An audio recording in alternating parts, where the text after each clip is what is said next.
জুলাই অভ্যুত্থানের অঙ্গীকার রক্ষা ও নতুন রাজনৈতিক বন্দোবস্ত বিনির্মাণে এনসিপি, এবি পার্টি ও রাষ্ট্র সংস্কার আন্দোলন নিয়ে গঠিত হল গণতান্ত্রিক সংস্কার জোট নামের নতুন রাজনৈতিক জোট।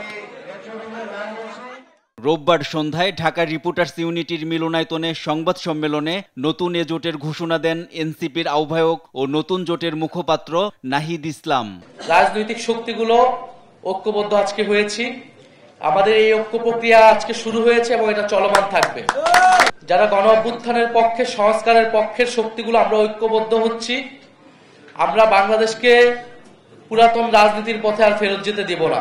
বলেন এই জোট রাষ্ট্র সংস্কারের পাশাপাশি আগামী নির্বাচনে একসঙ্গে অংশ নেবে। এই জোটটা কেবল নির্বাচনী জোট না, এই জোটটা মূলত রাজনৈতিক জোট। আমাদের যে রাজনৈতিক লক্ষ্যগুলোকে সামনে রেখে আমরা গণ অভ্যুত্থানে অংশ নিয়েছিলাম, গণ অভ্যুত্থানের মাধ্যমে ফ্যাসিবাদকে হটিয়েছিলাম, আমরা সেই লক্ষ্যগুলোকে সামনে রেখে আগাবো এবং সামনে যেহেতু নির্বাচন, এই নির্বাচন প্রক্রিয়াতেও আমরা ঐক্যবদ্ধ থাকব।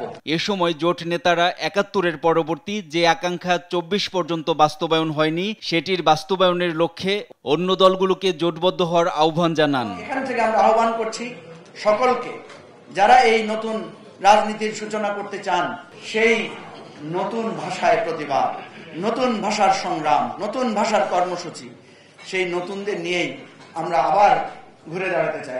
ভবিষ্যতে যাতে বাংলাদেশে এখনো যে কাঠামো চলতেছে, স্বৈরাচারের যে নমুনা আমরা দেখি, আজকেও আক্রান্ত হচ্ছে বিভিন্ন রাজনৈতিক দল, এইগুলি যাতে বন্ধ হইতে পারে সেই রকমের একটা আকাঙ্ক্ষার বাংলাদেশ গড়ে তোলার জন্য একটা কর্মসূচি নিয়ে আমরা প্রাথমিকভাবে এই ৩ সংগঠন যাত্রা করছি। আগামী নির্বাচনে গণতান্ত্রিক মূল্যবোধ প্রতিষ্ঠা, স্বচ্ছ নির্বাচন এবং রাজনৈতিক সংস্কারের লক্ষ্যেই এই জোটের যাত্রা শুরু বলে জানান জোট নেতারা।